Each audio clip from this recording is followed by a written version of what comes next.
ছোট্ট লাবণ্যকে বলি দেওয়ার আগেই ছদ্মবেশী রুডিকে ধরে ফেলল দীপা আর জয়। অনুরাগের ছোঁয়া ধারাবাহিকে দেখা যায় যখন সূর্যের ধারের কাছেও দীপাকে ঘেঁষতে দিতে চায় না প্রবীণবাবু। দীপাকে বলে, দীপা তুমি এই বাড়ি থেকে বেরিয়ে যাও, আর কখনো তুমি সূর্যের চারপাশে আসবে না, কোশ্মেন কালেও না। তবে ছোট্ট লাবণ্য কোথায়? সূর্যের সাথে কেন ওকে নিয়ে গেছো? ওই বাচ্চা মেয়েটাকেও তুমি ছাড় দিলে না? শুনে চমকে যায় দীপা। প্রবীণবাবুকে বলে, লাবণ্য? লাবণ্যকে নিয়ে তো আমি কোথাও যাইনি, লাবণ্য তো আমার কাছে ছিল না, লাবণ্য কোথায়? দীপা বুঝতে পারে লাবণ্যর ভয়ঙ্কর বিপদ হয়েছে। অন্যদিকে সেনগুপ্ত বাড়িতে সবাই যখন দীপার কাছে লাবণ্য নেই এটা জানতে পেরে আরও বেশি আপসেট হয়ে যায়। অপরদিকে দেখা যায় রুডি বেশ ভয় পেয়ে যায় এবং রুডি কুন্তলাকে বলে, মম, এই দীপা সেনগুপ্তকে এক্কেবারে বিশ্বাস নেই। ঠিক ওই লাবণ্য পর্যন্ত পৌঁছে যেতে পারে, তবে তার আগেই আমাকে যা করার করতে হবে। কি করতে চাইছে রুডি বুঝতে পারছে না কুন্তলা। তবে কুন্তলা বলে, রুডি তুমি যাই করো না কেন সাবধানে করো, নয়তো দীপা কিন্তু তোমাকে ধরে ফেলতে পারে। আর ওই দীপা এখন যেভাবে যে মুহূর্তে আছে, দীপা কিন্তু ভয়ঙ্কর কিছু করতে পারে, তাই ভুল ভাল কিছু ঘটিও না। রুডি কুন্তলাকে বলে, মম তুমি চিন্তা করো না, আমি এমন কিছু করব না যে ছোট্ট লাবণ্যকে খুঁজে পাওয়ার আগেই ওই ছোট্ট লাবণ্য শেষ হয়ে যাবে। এরপর দেখা যায় ছোট্ট লাবণ্য যখন ওই অন্ধকার ঘরে বসে কাঁদতে থাকে, ঠিক তখনই একজন সাধু বাবার ছদ্মবেশ নিয়ে রুডি সেখানে হাজির হয় এবং ছোট্ট লাবণ্যকে অজ্ঞান করে সেখান থেকে বের করে অন্যদিকে একটা জায়গায় নিয়ে যায়। সেখানে গত চালিত থাকে এবং ওই জীবিত ছোট্ট লাবণ্যকে মায়ের সামনে বলি দেওয়ার ব্যবস্থা করে ফেলে রুডি।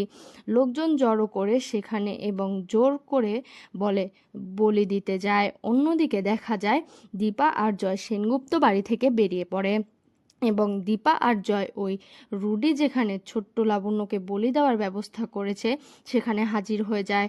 যখন ছোট্ট লাবণ্যকে শেষ করতে যায় রুডি, তখনই রুদ্র মুহূর্তেই ওই ঘরের মধ্যে ঢোকে জয় আর দীপা।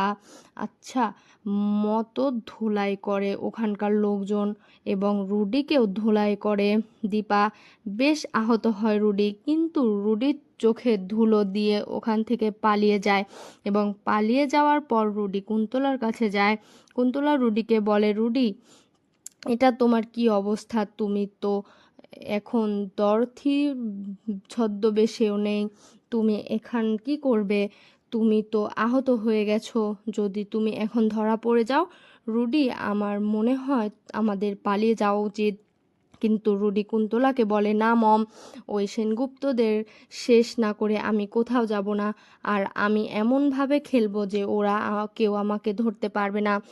এই বলে একটা ড্রাগ ইঞ্জেকশন বের করে রুডি এবং সেটা নিজের হাতে পুশ করে, যেটা দেখে কুন্তলাও বেশ ভয় পেয়ে যায়। অপরদিকে দেখা যায় ছোট্ট লাবণ্য জ্ঞান ফিরে পায়, দীপাকে জড়িয়ে ধরে কাঁদতে থাকে এবং বলতে থাকে, ওই দর্থি রুডি।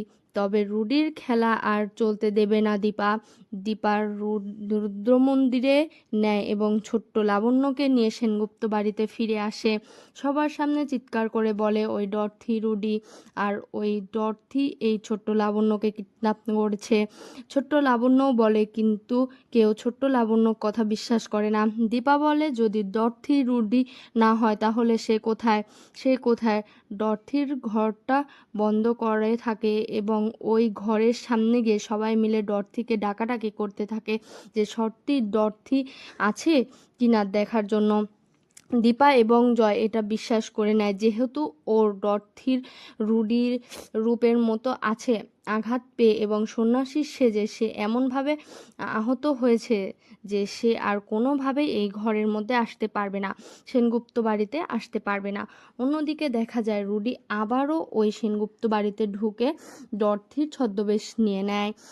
দীপারা যখন সবাই মিলে দরজা ধাক্কাধাক্কি করে তখন ডর্থি বেরিয়ে আসে, অর্থাৎ রুডি বেরিয়ে আসে, যাকে দেখে সবাই চমকে যায়। সোনা তার মাকে উল্টো এক্সিকিউট করতে থাকে, বলতে থাকে তার মা মিথ্যে কথা বলেছে। কুন্তলা সেখানে আসে এবং বলে সবটা আসলে দীপার খেলা, দীপা নিজের কাজ জারি করার জন্য অন্যকে ফাঁসাচ্ছে। ডর্থি কখনোই রুডি না, তাহলে আমি আমার ছেলেকে চিনতে পারতাম। আর উনি বয়স্ক মানুষ, ওনাকে এমনভাবে হেনস্থা করা উচিত হচ্ছে না। এই সবটাই যে দীপার খেলা তা আমি প্রমাণ করে দিতে পারবো। এই বলে কুন্তলা সেনগুপ্ত বাড়িতে সবাইকে নিয়ে কোথাও একটা যাওয়ার জন্য বেরিয়ে পড়ে।